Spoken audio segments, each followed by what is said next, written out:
महाराष्ट्र सदन घोटाळा प्रकरणामध्ये मंत्री छगन भुजबळांना मोठा दिलासा मिळालाय। मंत्री छगन भुजबळ यांच्या विरोधामध्ये ईडीने मनी लॉन्ड्रिंगचा गुन्हा दाखल केलेला होता। गेल्या अनेक वर्षांपासून हे प्रकरण गाजत होतं। मुंबईतील विशेष न्यायालयाने छगन भुजबळ यांची या प्रकरणामध्ये निर्दोष मुक्तता केली आहे। भुजबळ यांच्याबरोबरच त्यांचा मुलगा पंकज भुजबळ, पुतण्या समीर भुजबळ आणि इतरांची देखील निर्दोष मुक्तता करण्यात आली आहे। याच प्रकरणामध्ये छगन भुजबळ यांना 2016ला अटक करण्यात आलेली होती, तर 2 वर्षांहून अधिक काळ छगन भुजबळ हे तुरुंगामध्ये होते। 2018ला मुंबई उच्च न्यायालयाने त्यांना जामीन मंजूर केल्यानंतर ते बाहेर आले होते।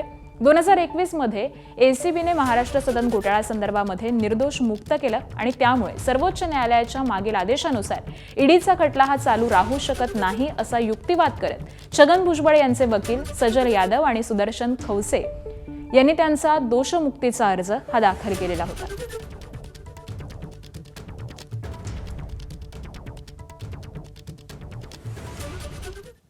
तर भुजबळांना मिळालेल्या या दिलासाबाबत राजकीय वर्तुळामध्ये काय प्रतिक्रिया आल्या त्याही पाहूयात।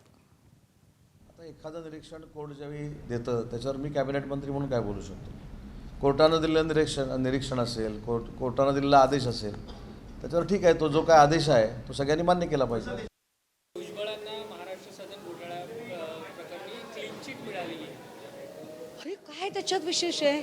शिक्षा झाली असती तर आश्चर्य वाटलं असतं। एबीपी माझा, उघडा डोळे बघा नीट।